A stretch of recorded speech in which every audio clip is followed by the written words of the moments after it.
وأحسن منك لم تر قط عيني وأجمل منك لم تلد النساء خلقت مبرأ من كل عيب خلقت مبرأ من كل عيب كأنك قد خلقت كما تشاء كتاب أنزلناه إليك مبارك ليدبروا آياته وليتذكر أولو الألباب. یہ کتاب برکت والی ہے جسے ہم نے آپ کی طرف نازل فرمایا ہے تاکہ دانش مند لوگ اس کی آیتوں میں غور و فکر کریں اور نصیحت حاصل کریں.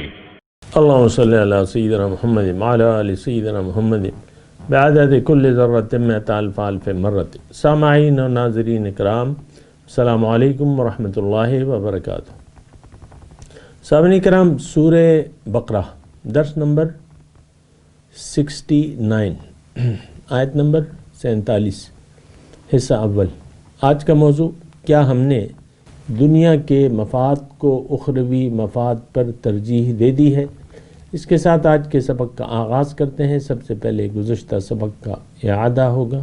بسم اللہ الرحمن الرحیم. شروع اللہ کے نام سے جو بڑا مہربان نہایت رحم والا ہے. الذین یظنون انہم ملاقو ربهم وانہم الیہ راجعون. جو یقین کیے ہوئے ہیں کہ وہ اپنے پروردگار سے ملنے والے ہیں اور اس کی طرف لوٹ کر جانے والے ہیں. سامعین کرام، سورہ بقرہ آیت نمبر 47. لفظی ترجمہ: یا بنی اسرائیل اذکروا، اے بنی اسرائیل یاد کرو میری وہ نعمت جو میں نے تم پہ کی. وَأَنِّي فَضَّلْتُكُمْ عَلَى الْعَالَمِينَ، اور میں نے تمہیں تمام جہان پر فضیلت عطا کی. وَاتَّقُوا يَوْمًا لَا تَجْزِي نَفْسٌ عَن نَفْسٍ شَيْئًا، اور تم ڈرو اس دن سے جس دن کچھ کام نہیں آئے گا کوئی نفس کسی کے. وَلَا يُقْبَلُ مِنْهَا شَفَاعَةٌ، اور نہ کسی کے بارے میں کوئی شفاعت قبول کی جائے گی. وَلَا يُؤْخَذُ مِنْهَا عَدْلٌ، اور نہ کوئی لیا جائے گا کسی سے کوئی معاوضہ. وَلَا هُمْ يُنصَرُونَ، اور نہ کسی کی مدد کی جائے گی. بہت اہم آیت ہے سامعین اکرام، لیکن یہ بظاہر مخاطب تو بنی اسرائیل ہیں اور اہل کتاب ہیں، اور ہم بھی اہل کتاب ہیں. یہ نہیں ہے کہ یہ آیات، اس آیات میں ہمارے لیے کچھ بھی نہیں ہے، کیونکہ بعض لوگ کہہ سکتے ہیں کہ یہ تو براہ راست مخاطب جو ہے بنی اسرائیل ہیں، ہم اس میں کہاں سے آ گئے. دیکھیں، یہ ایک مائنڈ سیٹ ہے جو چلا آ رہا ہے کہ بھئی قرآن کے مضامین میں ہم اپنے لیے کچھ نہیں پاتے. یعنی ہم کہتے تو نہیں ہیں، لیکن آپ کو پتہ ہے کہ قرآن کے ساتھ ہمارا رویہ کیا ہے. بہرحال وہ میں کر بھی چکا ہوں بات چیت، اور اس کی وضاحت بھی کر چکا ہوں. ان دو آیات کو جو میں نے ابھی آپ کے سامنے تلاوت کی، یہ براہ راست ہمارے لیے ہیں، 100% ہمارے لیے. دیکھیں، پہلی آیت جو ہے یہ اللہ تعالیٰ کی نعمت جو ہے. دیکھیں، نعمتوں کا انکار کرنا بہت بری بات ہے. نعمت کا شکریہ ادا کرنا چاہیے. یہاں تو ایک نعمت کا تذکرہ ہے نا، لیکن ہزارہا نعمتیں اللہ تعالیٰ کی. عالم ارواح سے ہمارے لیے اس نے فیصلہ کیا کہ اس روح کو میں جسم دیتا ہوں اور اس کو دنیا میں ایک موقع فراہم کرتا ہوں کہ یہ مجھے اپنی منزل بنا کے میرے راستے پر آئے، چلے اور جد و جہد کرے. یہ اللہ تعالیٰ کی ایک بہت بڑی نعمت ہے صاحب. دیکھیں اللہ تعالیٰ کی آپ دیکھیں جسامت میں بھی بہت بڑی بڑی مخلوقات ہیں، بڑی بڑی مخلوقات ہیں، مطلب جو جاندار ہم دیکھ رہے ہیں اس میں ویل مچھلی ہے، شارک مچھلی ہے، وہ تو ٹن و وزن ہوتا ہے اس کا جسام. پھر ہاتھی کو دیکھ لیں، آدمی اس کے سامنے بونا سا نظر آتا ہے. زرافہ کو دیکھ لیں کتنا اونچا قد دیا ہے اللہ تعالیٰ نے. اور انسان سے بعض حواس میں زیادہ اچھے حواس دیے ہیں بعض جانوروں کو. اب کتوں میں جو ہے وہ سونگھنے کی حص ہے، آپ اس کو استعمال بھی کرتے ہیں، دوڑنے کی طاقت ہے اس میں کتے میں، شکاری کتے آپ رکھتے ہیں، سونگھنے کے لیے آپ استعمال کرتے ہیں. تو یہ دیکھیں اپنے آپ کو پہچانیں اور پھر اپنے مقصد کو پہچانیں، آپ آئے کیوں ہیں. ہم جس مقصد کے لیے آئے ہیں یا اللہ تعالیٰ نے جس مقصد کے لیے ہمیں پیدا کیا ہے، تو ہم نے تو 100% اس سے انحراف کے راستے پر چل رہے ہیں. ہم نے تو اپنے مقصد حیات سے منہ موڑ لیا ہے. اللہ تعالیٰ نے ایک بات تو بالکل واضح ہے کہ دنیا میں انسان کا کچھ لینا دینا نہیں ہے. جو اولاد ہو جائے وہ اس کی نہیں ہے، جو مال کمایا وہ اس کا نہیں ہے، جو مکان بنا لیے وہ اس کے نہیں ہے، جو جسم اس نے اگر بہت خوبصورت ہے وہ اس کا نہیں ہے. مثال کے طور پہ عرض کرو تو یہاں تو ہمارا کچھ لینا دینا ہے ہی نہیں، ہمارا اپنا تو کچھ بھی نہیں ہے. ہم تو اندر اس کے چھپے ہوئے ہیں، ظاہری قالب کے چھپے ہوئے، اور اصل چیز تو باطن ہے ہماری. وَنَفَخْتُ فِيهِ مِن رُوحِي فَقَعُوا لَهُ سَاجِدِينَ. سبحان اللہ، یہ مقام تو کسی اور کو ملا نہیں ہے. مسجود ملائکہ تو میں ہوں، انسان ہے. تو آپ اپنے آپ کو پہچانیں. دیکھیں قرآن ہم پڑھ رہے ہیں لیکن اس سے ہم نے نصیحت حاصل کرنی ہے اور اس کو سوچ سمجھ کے پڑھنا ہے اور اس کو غیر کے لیے نہیں اپنے لیے سمجھنا ہے. یہ میں آپ سے بار بار گزارشات کر رہا ہوں کہ آپ اس کو غیر کے لیے نہ سمجھیں. دیکھیں اللہ جو آیت نمبر 47 ہے اس میں اللہ تعالیٰ اپنی نعمت یاد کرا رہے ہیں. میں آپ کو اللہ تعالیٰ کی نعمتیں یاد کرا رہا ہوں. آپ کہاں تھے؟ کنتم، ابھی ہم پڑھ چکے ہیں، کنتم امواتا فاحیاکم ثم یمیتکم ثم الیہ ترجعون. کہ تم نہیں تھے، بے جان تھے، یعنی روح کے پاس تمہاری جسم ہی نہیں تھا، پھر اللہ تعالیٰ نے تمہیں جان دی، فاحیاکم، ایک موقع فراہم کیا، پھر تمہیں واپس جانا ہے اور پھر تم رب کے پاس جاؤ گے. یہ ایک موقع ہے اور ہم اسے ضائع کر رہے ہیں. یہ بڑے یعنی ایک دکھڑے کی بات ہے. دیکھیں اس پہ تو بہت سی مثالیں دی جا سکتی ہیں اور یہ بہت کھلی ڈلی بات ہے.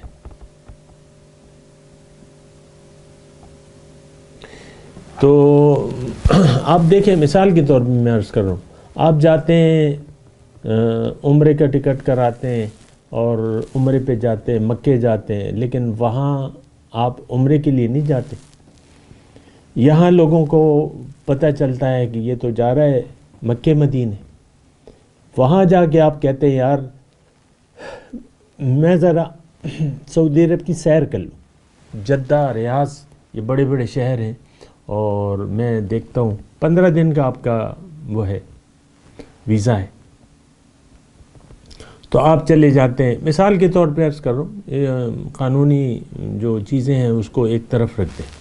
آپ کے پاس ویزا ہے، ٹکٹ ہے سعودی عرب کا. آپ جو ہے ظاہر ہے کہ جدہ پہلے اترتی ہے نا فلائٹ، براہ راست مکہ میں تو نہیں اترتی. جدہ جاتے ہیں، جدہ میں گھومنے لگتے ہیں 3-4 دن. پیسے ہیں آپ کے پاس، 5 اسٹار ہوٹل میں آپ نے کمرہ بک کرا لیا، وہاں بس کعبے یہ وہ اور سیر سپاٹے. پھر آپ کہتے ہیں یار ریاض اس کا دارالحکومت ہے سعودی عرب کا، چلو وہاں چلتے ہیں. پھر آپ وہاں چلے جاتے ہیں، وہاں بھی آپ مصروفیات، ساری مصروفیات آپ کی ہوتی ہیں، سیر سپاٹے یہ وہ جو بھی ہے، تو اس میں آپ اپنا وقت گزار لیتے ہیں. یا اگر میں یہ کہوں مطلب دوسرے انداز سے کہ اگر آپ یہاں بزنس مین ہیں، آپ کے تعلقات ہیں، یا آپ کا بزنس جدہ سے ہے، جدہ میں کچھ پارٹیاں ہیں، ریاض میں کچھ پارٹیاں ہیں، آپ وہاں جا کے اپنے معاملات نمٹانے لگتے ہیں.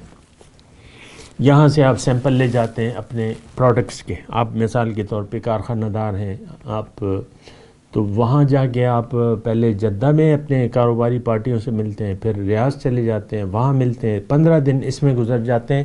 جب واپسی کا دن آتا ہے تو آپ واپس آ جاتے ہیں. لوگ آپ کا استقبال کرتے تو ہیں، وہ سمجھتے ہیں کہ یار یہ تو، آخر میں آپ یہ کہتے ہیں کہ آپ سر منڈا دیتے ہیں. یعنی ریاض سے پھر واپس جدہ اور جدہ سے اسلام آباد، اور آپ واپسی میں سر منڈا دیتے ہیں. لوگ آپ کے گلے میں ہار ڈالتے ہیں، مبارک ہو مبارک ہو مبارک ہو. وہ کام جس کے لیے آپ گئے تھے، آپ نے اپنا رخ بدل لیا. بالکل اسی طرح مثال سامعین کرام ہماری ہے. یعنی دنیا میں آ کے ہمارا رخ ہونا چاہیے تھا آخرت کی طرف. اللہ کو منزل بنانا چاہیے تھا، اللہ کی طرف اپنا رخ پھیرنا چاہیے تھا، اللہ کو لبیک کہنا چاہیے تھا. یہ ہم جب آتے ہیں نا دنیا میں، تو دنیا ہمیں پکارتی ہے کہ مجھے دیکھو،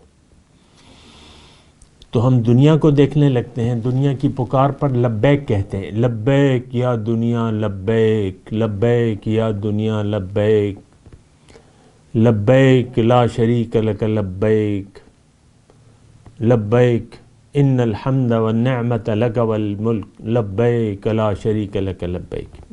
یہ کلمہ، یہ ترانہ ہم پڑھنے لگتے ہیں دنیا کا. دیکھیں میں مذاق نہیں کر رہا آپ سے، کیا آپ یہ سمجھیں کہ یار اس نے تو بری طرح توڑ مروڑ دیا ہے ہمیں، ہمارے ترانے کو، حج کے ترانے کو. نہیں، ایسا نہیں ہے. ہم جو اس وقت زندگی گزار رہے ہیں نا، تو اس میں ہم نے، یعنی جب انسان، آج مسلمان کی میں بات کر رہا ہوں، تو یہ یعنی ہمیں دنیا پکار رہی ہے اور دنیا کی آواز پر ہم نے لبیک کہہ دیا ہے. یہ آج مسئلہ ہے امت مسلمہ کا. اور سارے ہم جو ہے، اللہ ماشاء اللہ کی بات الگ ہے، سارے ہم لوگ دنیا کا ترانہ پڑھ رہے ہیں.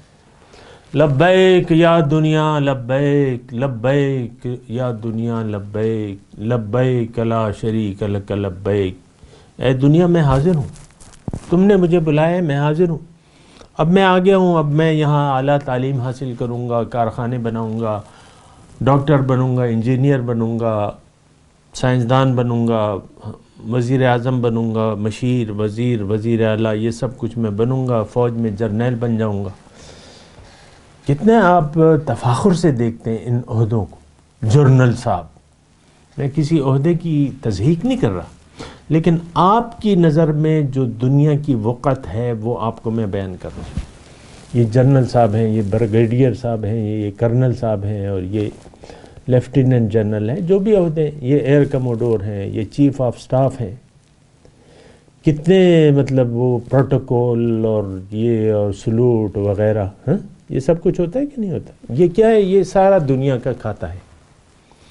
دنیا کی آواز پر آپ نے لبیک کہہ دیا اور دنیا کے پیچھے چل پڑے. اور ٹھیک ہے، آپ کچھ بن بھی گئے ظاہری طور پہ، وزیر اعظم بن گئے، صدر مملکت بن گئے، وزیر، مشیر، وزیر اعلیٰ، یہ سارے رکن ایم این اے، ایم پی اے، کتنے ٹھاٹ اور کرو فر اور یہ ہوتے ہیں نا، آپ کو پتہ ہے.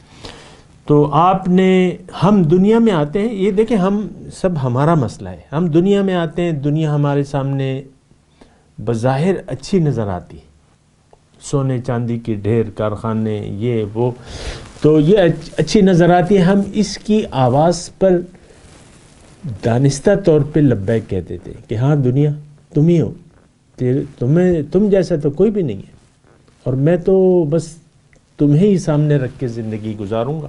آپ دیکھ لیں، آپ خود اور اپنی اولاد کو اسی طریقے سے آپ تربیت کرتے رہتے ہیں. 15-16 سال 20 سال پڑھاتے ہیں بچے کو، پھر وہ کچھ بنتا ہے یا نہیں بنتا.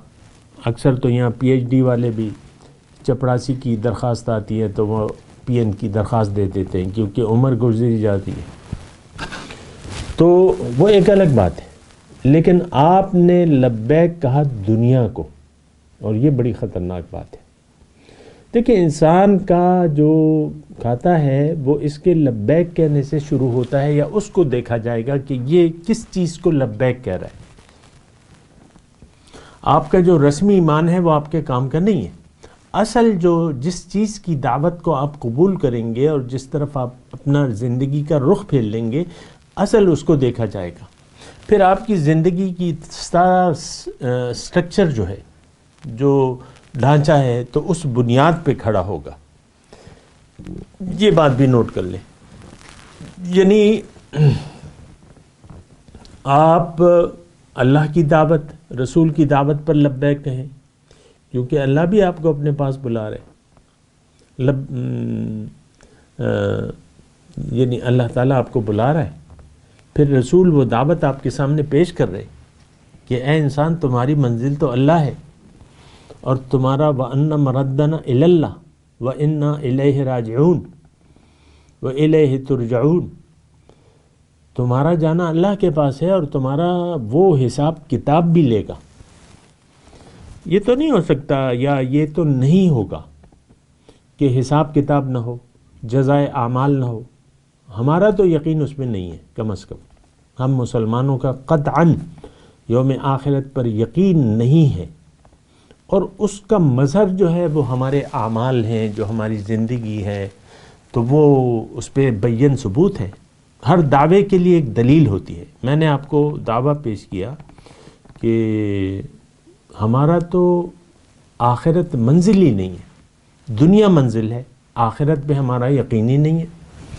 جنت دوزخ کے قصے آپ سنتے رہتے ہیں، واقعات دوزخ کے عذابات سنتے ہیں، جنت کی نعمتیں سنتی ہیں. مجال ہے جو آپ کے کان پر جوں تک رہیں گے کہ یہ بھی کوئی چیز ہے. اکثر بعض اوقات یہ ہوتا ہے، میں کسی کے سامنے جنت کا تذکرہ کرنے لگتا ہوں جو کہ حقیقت ہے یا اس سے بھی اچھی ہے جو میں بیان کرتا ہوں، ظاہر ہے، تو وہ کھلکھلا کے ہنسنے لگتا ہے. اب یہ مطلب اس کا مطلب کیا ہے؟ آپ کا تو یقین ہی نہیں ہے. آپ کو سنجیدہ ہونا چاہیے تھا. جو میں بیان کر رہا ہوں وہ مذاق تو نہیں ہے، حقیقت ہے. تو حقیقت بیان کرو، اور اگر خطرے کی بات کرو تو رونگٹے کھڑے ہونے چاہیے. نعمت کی بات کرو، دل خوش ہونا چاہیے، لیکن اس میں ہنسنے کی تو کوئی بات نہیں ہے. تو یہ سارا ایک مذاق، یعنی جو ہم نے اسلام کا نام لے رہے ہیں تو یہ ایک مذاق سا ہے. اگر میں سچی بات کہوں تو یہ سارا کچھ ایک مذاق سا ہے. جو بھی ہم ارکان دین ادا کر رہے ہیں، نماز کر رہے ہیں، روزے رکھ رہے ہیں، یہ دراصل ایک مذاق ہے، کیونکہ ہماری نیت اور ارادہ نہیں ہے. جو ہم بظاہر کچھ اعمال کر رہے ہیں، ہاتھ میں تسبیح پکڑ لی ہے، مٹھی برداری کسی نے اگر چھوڑ دی ہے، یا خاتون نے دوپٹہ اوڑھ لیا ہے، حجاب کر رہی ہے، یہ دراصل ایک مذاق ہے. کیونکہ نیت کے بغیر جو بھی کام ہوتا ہے تو وہ ٹھیک نہیں ہوتا، اس کا کوئی نتیجہ نہیں ہوتا. آج بعض اوقات جمعے کے دن آپ کی مسجدیں بھر جاتی ہیں، رمضان کے دنوں میں مسجدیں بھر جاتی ہیں، لیکن یہ ہماری، یعنی دیکھیں جو دین، میں آپ کو ایک بات کہہ رہا ہوں، اس پہ آپ توجہ کریں. جو دین ہم نے اپنایا بھائی، اس کا کوئی مقصود نہیں ہے. اصل مقصود آپ کا ظاہر ہے. آپ کے پاس، آپ یہ سوچتے ہیں یا سوچتی ہیں پیسے ہونا چاہیے، بچے ہونے چاہیے، شوہر ہونا چاہیے، بیوی ہونا چاہیے، اور مکان ہونا چاہیے، اچھا سب کچھ اچھا اچھا اچھا اچھا، اور بہت مزے سے آپ کو زندگی گزرنی چاہیے. آپ بیٹی کو رخصت کرتے ہیں یا کرتی ہیں تو کیا دعا دیتے ہیں؟ بیٹا سسرال میں سکھی رہو، اللہ تمہاری زندگی اچھی کرے. یہی دعا دیتے ہیں نا آپ. اب اس دعاؤں سے آپ کا پتہ چلتا ہے کہ آپ کی ساری نظر جو ہے وہ ظاہر پر ہے. اپنے لیے جو آپ، یعنی جو آپ کے خواب ہیں، تصورات ہیں، تو اس میں بھی آپ دنیا ہی کے سارے مطالبات پیش کرتے رہتے ہیں. پھر آپ بعض اوقات کہتے ہیں جو چیز تقدیر میں نہیں ہے وہ آپ مانگتے رہتے ہیں. پھر آپ مایوس ہو جاتے ہیں کہ اللہ میری دعائیں نہیں سنتا. اب ظاہر ہے کہ جو چیز آپ کی قسمت میں نہیں ہے، یا جو چیز آپ کے لیے اچھی نہیں ہے، وہ تو آپ کو نہیں ملے گی. عام طور پہ زیادہ مال، یعنی ہم خواب دیکھتے ہیں زیادہ مال و دولت کے، مالدار ہونے کے، پھر دعائیں بھی مانگتے ہیں، اور اپنی فقیری کا جو ہے وہ اظہار بھی کرتے ہیں بعض اوقات. تو اس کا کیا مطلب ہے کہ آپ تو ظاہر کے دیوانے ہیں، ظاہری آپ کو چاہیے اور ظاہر ہی کی آپ دعائیں مانگتے ہیں۔ باطن کے متعلق آپ دیکھ لیں کتنی آپ کی دعائیں ہیں یا آپ کی چاہتے ہیں باطن کے متعلق،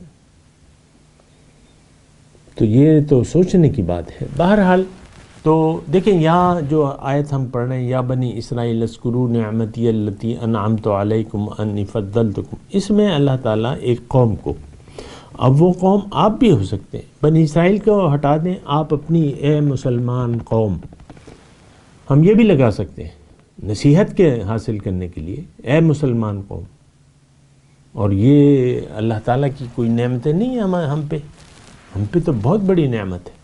یہ بالکل آج جو ہے مسلمان جو ہے وہ یعنی دنیا کا امام ہونا چاہیے، اسے دنیا کا خلیفہ ہونا چاہیے، کیونکہ یہ اللہ کا نائب ہے۔ مومن یا جو انسان ہے، لیکن یہ ہے کہ اس کو نائب بننا ہے ظاہری طور پہ بھی اور باطنی طور پہ بھی۔ لیکن آج مجھے آپ بتائیں روئے زمین پہ اللہ کا نائب کون ہے؟ بتائیے ذرا۔ ظاہر ہے کہ آپ نہیں بتا سکتے۔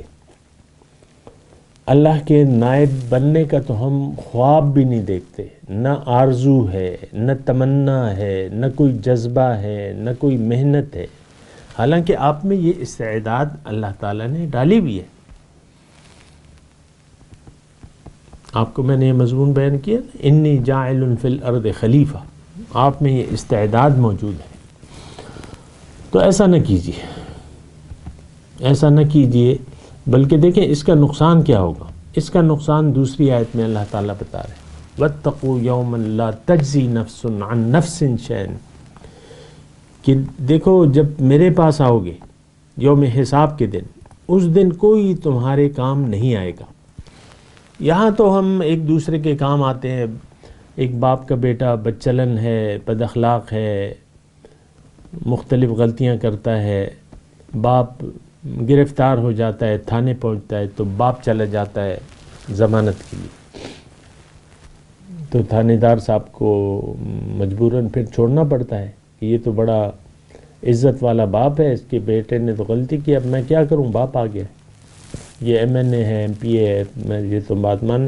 یہاں تو آپ ایک دوسرے کے کام آ جاتے ہیں، لیکن وہ دن جو ہے لا تجزی نفس عن نفس شیئا، اس دن آپ کے کوئی کام نہیں آئے گا۔ بہرحال میں جو گزشتہ میرا مضمون تھا وہ میں تھوڑا سا مکمل کر لوں۔ نعمت اللہ تعالیٰ کی، ہم سب اللہ تعالیٰ کی نعمت یافتہ ہیں، اللہ تعالیٰ کے یعنی تمام انسانیت جو ہے وہ اللہ تعالیٰ کی نعمتوں میں ڈوبی ہوئی ہے، ایک دو نہیں ہے، تمام انسانیت۔ پھر خاص طور پہ اگر آپ دعوی ایمان کرتے ہیں تو آپ پہ اللہ تعالیٰ کی نعمت ہے کہ اللہ تعالیٰ نے آپ کو مسلمان کے گھر میں پیدا کیا ہے۔ آپ کو اسلام حقیقی طور پر قبول کرنا قدر آسان ہے بنسبت اس شخص کے جو ایک یہودی کے گھر میں پیدا ہوا ہے، یا عیسائی کے، یا ہندو کے، یا سکھ کے، یا بدھ مت کے، بنسبت اس کے آسان ہے آپ کے لیے، کیونکہ آپ دیکھیں عام طور پہ ایسا نہیں ہوتا۔ تو بہرحال تو آپ کے لیے آسان ہے، آپ تو کلمہ ایمان پڑھتے ہیں نا، کلمہ توحید پڑھتے ہیں، اور بس آپ کو ایک رخ، زندگی کو ایک رخ دینا ہے۔ بہرحال اذکروا نعمتی التی انعمت علیکم، میں آپ کو کہہ رہا تھا لبیک کا، جو میں بات کر رہا تھا آپ کو کہ ہم نے لبیک تو کہا ہے، لیکن ہم نے کل یہ ترانے کو، جو مومن کا ترانہ ہے، اس کو بدل دیا ہے۔ اس پہ ذرا غور کریں، آپ خود ذاتی طور پہ میں آپ کو کہہ رہا ہوں، اس پر آپ خود غور کریں کہ آپ کس چیز کو لبیک کہہ رہے ہیں۔ ہماری لبیک، دیکھیں دنیا دولت اس کی آمد پر آپ خوش ہوتے ہیں کہ نہیں ہوتے، یہ آپ مجھے بتائیں۔ یقیناً خوش ہوتا ہے۔ کون جو ہے یعنی ایسا انسان کوئی آپ دیکھتے ہیں جس کا اگر ایک لاٹری نکل آ جائے یا بانڈ نمبر لگ جائے بڑا، تو وہ خوش نہ ہو؟ سب خوش ہوتے ہیں۔ حالانکہ دنیا کی چیزیں نہ خوشی ہے نہ غم ہے اس میں. کوئی وفات ہو جائے، آپ کا بیٹا مر جائے تو آپ غمگین ہوتے ہیں کہ نہیں ہوتے؟ تو غمگین ہونا ایک تو فطری بات ہے، دوسری یہ کہ آپ کی جان ہی اسی میں ہے. اور میں نے ایسے والدین دیکھے ہیں جو بچہ مر جاتا ہے ان کا تو اس کے غم میں گل گل کے مر جاتے ہیں. یہ تو بالکل ہی یعنی ایک نادانی کی بات ہے. وہ بیٹا تو اللہ کا تھا، اللہ کا بندہ تھا، اور گیا کہاں ہے؟ وہ اللہ کے پاس گیا ہے. آپ کو رنج کیا ہے؟ آپ صبر کریں، اللہ تعالیٰ آپ کو اجر دے گا. تو بہرحال میں یہ نعمتوں کا تذکرہ کر رہا ہوں، اور پھر میں اس ترانے کا تذکرہ کر رہا ہوں کہ جو ترانہ ہم نے پڑھنا تھا وہ تو ہم نے نہیں پڑھا. مصنوعی طور پہ، ظاہری طور پہ ہم پڑھ لیتے ہیں وہاں، ایک آدمی چلا جاتا ہے وہاں. یعنی ایک تو اس کلمے کے جو ترانہ ہے مومن کا، اس کی اہمیت سے تو ہم واقف نہیں ہیں. بہت سے لوگ کہیں گے کہ یہ ترانہ تو ہم تو تمہارے منہ سے سن رہے. تو دیکھیں، میں نے نام دے دیا مثال کے طور پہ، تو اس میں برائی کیا ہے؟ اس کے معنی کو دیکھیں. تمام یہ جو ترانہ ہے اس کے آپ معنی کو دیکھیں. یہ میں نے آپ کہتا ہوں نا کہ یہ زندگی کے ابتدا میں، شروعات میں یہ پڑھنا چاہیے، اور اپنی زندگی کے رخ کا تعین کرنا چاہیے. ہم دیکھیں، جو ترانہ میں نے آپ کو دنیا والوں کو سنا ہے کہ لبیک یا دنیا لبیک، لبیک یا دنیا لبیک، ان الحمد والنعمت لک والملک لا شریک لک. تو یہ تو دنیا کے یہ تھوڑا سا میں آپ کو ترجمہ سنا دوں کہ لبیک اے دنیا، میں حاضر ہوں، میں حاضر ہوں، اور تیرا تو کوئی، تجھ سے جیسا تو کوئی ہے نہیں، لا شریک لک. اور ساری نعمتیں تیرے اندر ہیں، تیرے پاس ہیں اے دنیا. اچھا گھر، اچھا رہن سہن، یہ وہ ساری نعمتیں تیرے پاس ہیں دنیا کی، اور تیرا جیسا تو کوئی بھی نہیں ہے. یعنی یہ ہم عملی طور پہ یہ کلمہ پڑھ رہے ہیں. بہرحال بات کریں گے انشاءاللہ اگلے درس میں، تھوڑی سی اور کریں گے اس موضوع پہ. یہ بہت اہم وہ ہے، آیت ہے، تھوڑی سی اور بات کریں گے اس پہ. ابھی میں تلاوت کرتا ہوں، میرے ساتھ دہرائیے. اعوذ باللہ من الشیطان الرجیم، بسم اللہ الرحمن الرحیم. یا بنی اسرائیل اذکروا نعمتی التی انعمت علیکم وانی فضلتکم علی العالمین. ترجمہ سنا دیں. یا بنی اسرائیل اذکروا نعمتی التی انعمت علیکم وانی فضلتکم علی العالمین. اب ان آیت کی تلاوت اور ترجمہ سنتے ہیں. بسم اللہ الرحمن الرحیم. شروع اللہ کے نام سے جو بڑا مہربان نہایت رحم والا ہے. یا بنی